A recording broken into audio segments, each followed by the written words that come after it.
Lo tenemos invitadas, Vamos dos directo. invitadas de nuestra universidad, un lujazo nos estamos dando. Por un lado, Laura Luciani, que es la directora de la Escuela de Historia, justamente investigadora del CONICET, integrante del ISIR, este espacio que tenemos, lo tenemos a la tarde nosotros en un programa perfecto, en una columna especial todos los lunes. Trabaja Dictadura y Juventudes.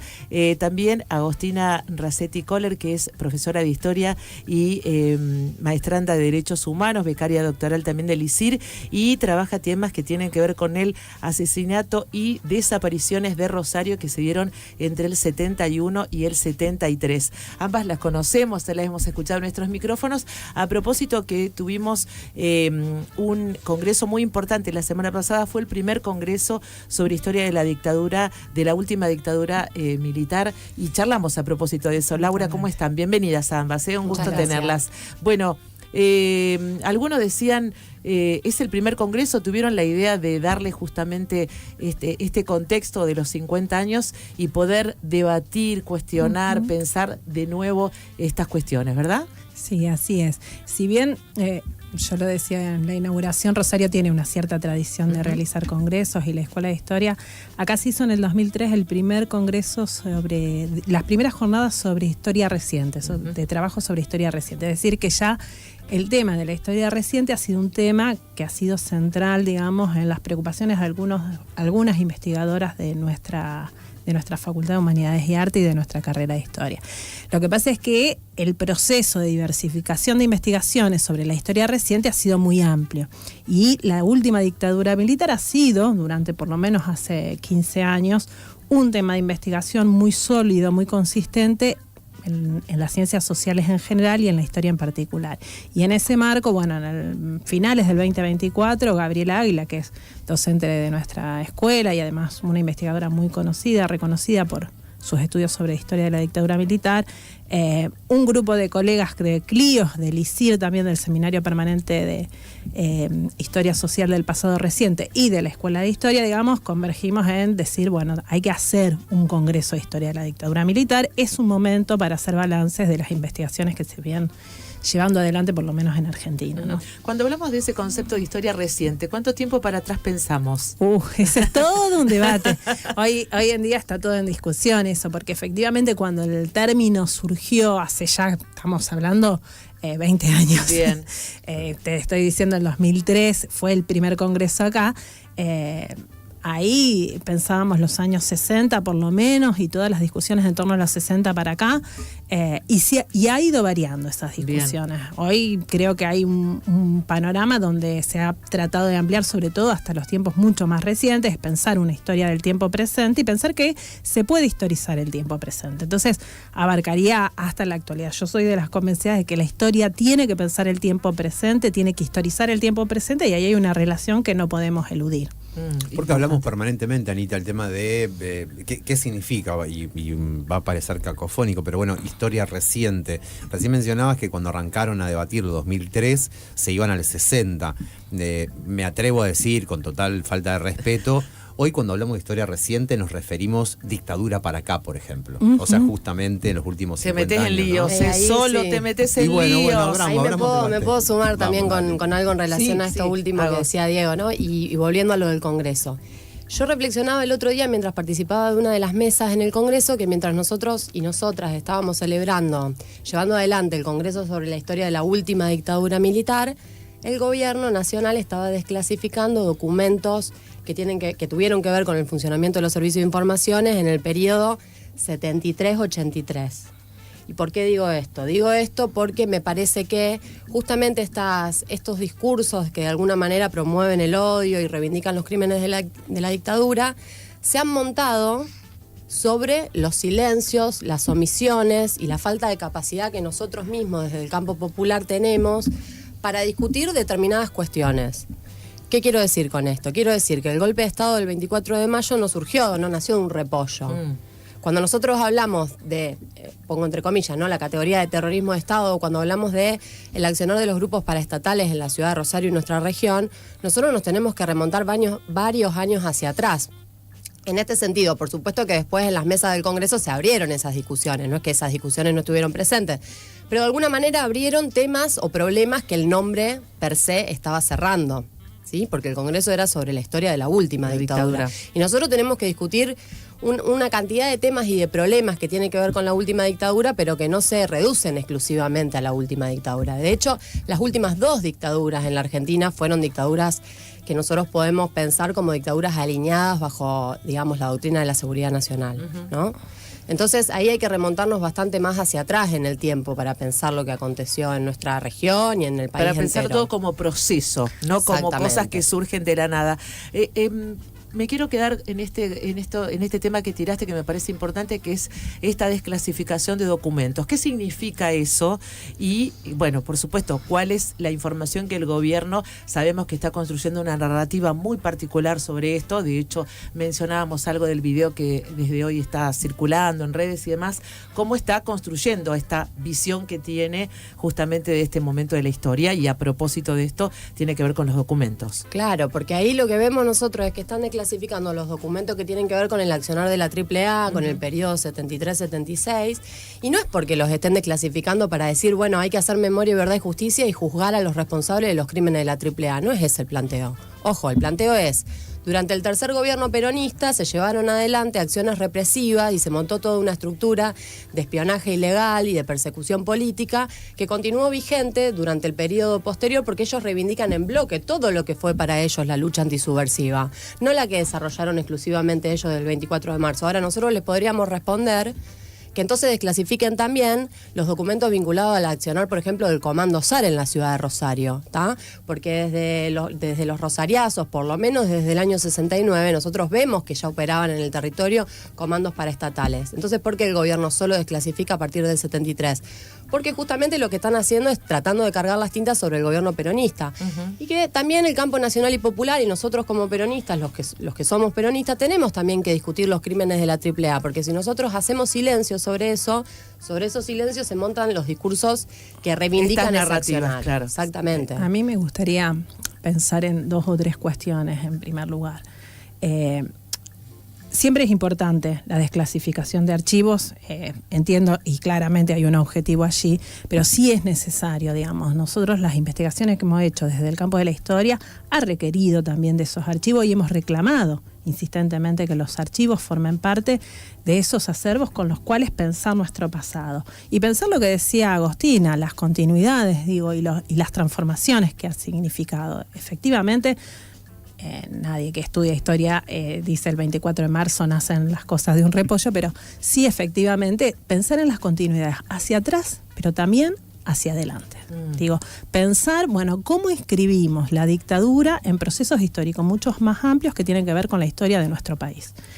Porque efectivamente, unos primeros relatos vinculados más a una lectura de excepcionalidad y de pensar la excepcionalidad, precisamente por el carácter represivo cualitativamente diferente que tuvo la dictadura, señalaba a eso como una cosa que inexplicable socialmente, pero que hoy la tenemos que entender en una periodización mucho más amplia y comprender cómo llegamos hasta ahí, pero también qué pasa después.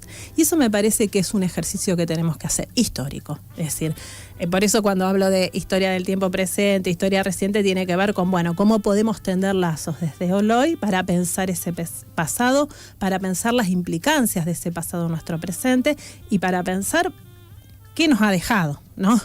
¿Qué cosas han dejado? Laura, hago lo que me quedo pensando, justo lo último que cada una de las dos estuvo haciendo referencia, a convite de Ana Provenzal, que fue la que arroja el tema de la desclasificación de los archivos de la CIDE, o al menos la CIDE es la que los desclasifica esta última semana. Son 40 páginas, es tedioso leerlo, no es para nada simple entenderlo, pero tampoco tan complejo. Demanda un par de relecturas porque estamos hablando de que no es un cuento, un texto de literatura. Palabras específicas, palabras técnicas, palabras que son clave para poder, clave no por la importancia, sino palabras en clave, en código, del lenguaje de la propia inteligencia de un país, y en este caso de la CIDE. Es novedoso, estuvimos todos los periodistas, organismos de derechos humanos, investigadores, etcétera, etcétera, académicos, detrás de esa información, porque además fue días antes del 24. Entonces no es solamente la primera noticia es la CIDE revela qué cosa, ya eso es una noticia, ¿qué va a revelar? La información anclada en el 24 de marzo o los 50 años de la última dictadura. Hay un dato que mencionaba Agostina que me parece súper importante conectarlo, que esta revelación lo que hace en definitiva es empezar a argumentar en esta construcción del relato por la batalla cultural, empieza a argumentar que la última dictadura lo que hizo fue poner en acción, apretar el botón de algo ya armado. No sé si han leído los documentos desclasificados, ¿los viste? Sí. Te pido en primer lugar si coincidís o no. Sí. No es nuevo igual eso. Tu punto de vista. Los documentos sobre... que se desclasificaron son documentos que antes no estaban disponibles para la consulta. Lo que vos haces referencia de las 40 páginas es un manualcito que crearon, que no está muy bien armado, me parece a mí, porque al lector le quedan más dudas que certezas al leerlo, pero el archivo que han desclasificado es una sumatoria de documentos que han sido seleccionados puntillosamente, no al azar. Del 73, por ejemplo, hay un documento que es del 11 de marzo, hay otro documento que es de agosto, después hay otro documento de octubre. Son solo 3 documentos del año 73. De nuevo, el periodo más difícil para discutir, ¿no? Porque es el periodo en el cual Perón está vivo y de alguna manera ordena o no el movimiento, y donde las responsabilidades que se discuten siempre vuelven a esa discusión de si Perón fue responsable de todo o no. La cuestión es que Perón se murió el 1 de julio de 1974 y hay un montón de los responsables de quienes llevaron adelante todos esos crímenes que todavía están vivos y están sueltos y caminan entre nosotros. Y son los responsables de haber asesinado, torturado, etcétera, a nuestros compañeros, a nuestros familiares, a nuestras amistades, a nuestros seres queridos. Respecto de los documentos, ahí lo que hay que ver es que lo que están intentando mostrar es un relato a partir del cual el aparato de inteligencia se pone en funcionamiento a partir del año 73. Y eso es discutible, hay que ir hacia atrás. Bien. Yo diría 2 cosas. Las primeras, tomando lo que decía Agostina al principio, esto no es casual, pero no es nuevo tampoco, este discurso de ir hacia atrás y buscar algunos lugares. Seleccionar. Todos los 24 de marzo ha hecho un videíto más o menos en esa clave. Entonces, suponer que ese archivo nos puede revelar algo de por sí solo, este fragmento, que yo lo tendría que releer un poco más para hacer un análisis, una apreciación, es un problema.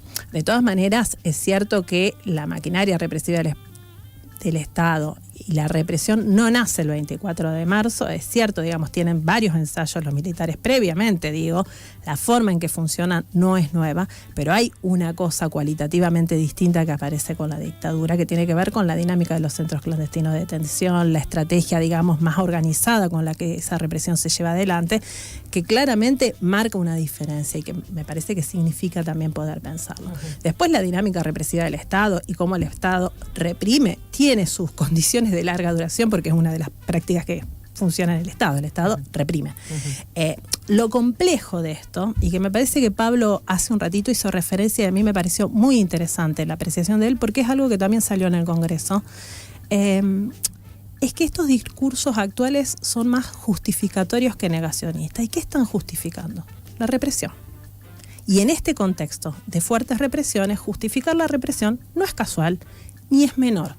Me parece que eso tiene un grado de sentido en esta sociedad que tenemos que revisar.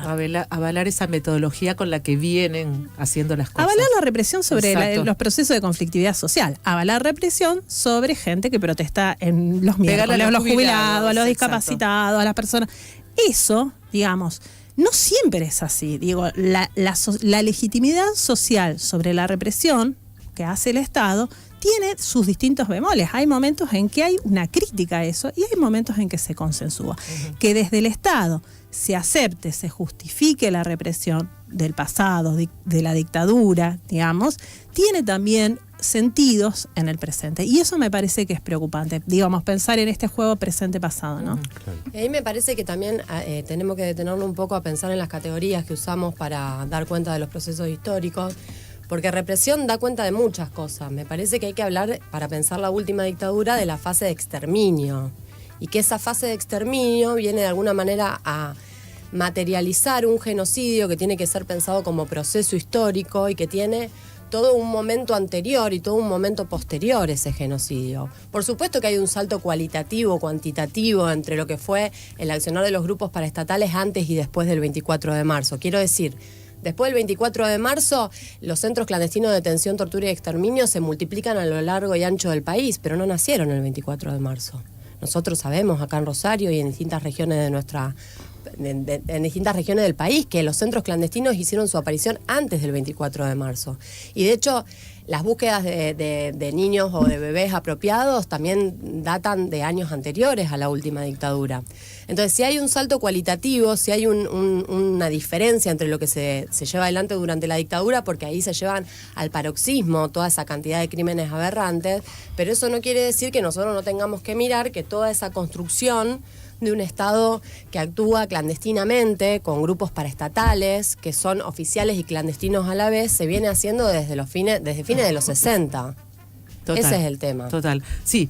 Volvemos. Pensar en la historia en contexto, que nada es desde el momento que se determina una fecha lo que sucede, sino que hay un montón de razones y cuestiones que se tienen que dar para que eso suceda, ¿no? No pensar los hechos históricos tan aisladamente o como se piensa o como se interpreta. Como pasa ahora en la escuela. Exacto. Esta cosa de que a veces se hizo la revolución, me levanté y hoy era el día. Aparece fragmentada, ¿no? La dificultad que es una dificultad que tenemos como sociedad, pero también digo en la escuela, de esto de poder integrar en procesos sociales más complejos miradas o imágenes que tenemos de algunos aspectos, que es uno de los desafíos, ¿no? Chicas, están planteando un poco las conclusiones o las cosas a las que arribaron, además de destacar esto tan importante como decía Laura, pensar esta relación pasado-presente, que me parece importante. ¿Con qué otras cosas cerraron el encuentro de la semana pasada? Bueno, hubo 20 mesas temáticas. Sí. Hago un paneo de mi impresión respecto de lo que vi, ¿no? Porque participé de varias de esas mesas.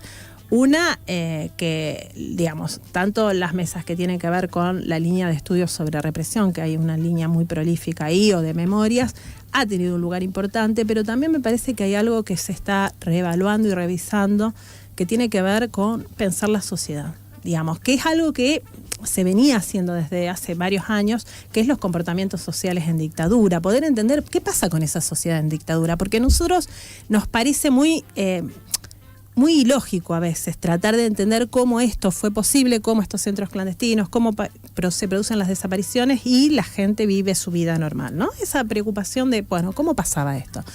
Y creo que hay una revisión un poco en ese sentido, de pensar los comportamientos sociales, por lo menos una de las preocupaciones que yo tengo, que es pensar los consensos, no como colaboraciones o complicidades, sino qué pasa en la vida cotidiana de la gente que puede sobrevivir en contextos de gobiernos fuertemente autoritarios, o dictaduras en este caso, pero en otros contextos, si pensamos presente también, uno puede sobrevivir en esos contextos y seguir viviendo y al mismo tiempo ver aberraciones que después se piensa. Entonces, me parece que hay una cosa ahí que estamos revisando de poder pensarnos socialmente. ¿Qué nos pasa como sociedades que podemos avalar en algún momento o convivir con cosas con las que en otros momentos no estamos tan de acuerdo? ¿Qué es la gran cuestión de cantidades y cantidades de civiles que fueron colaboracionistas sin quererlo, porque estaban los colaboracionistas por ideología, porque querían apoyar el plan de la última dictadura?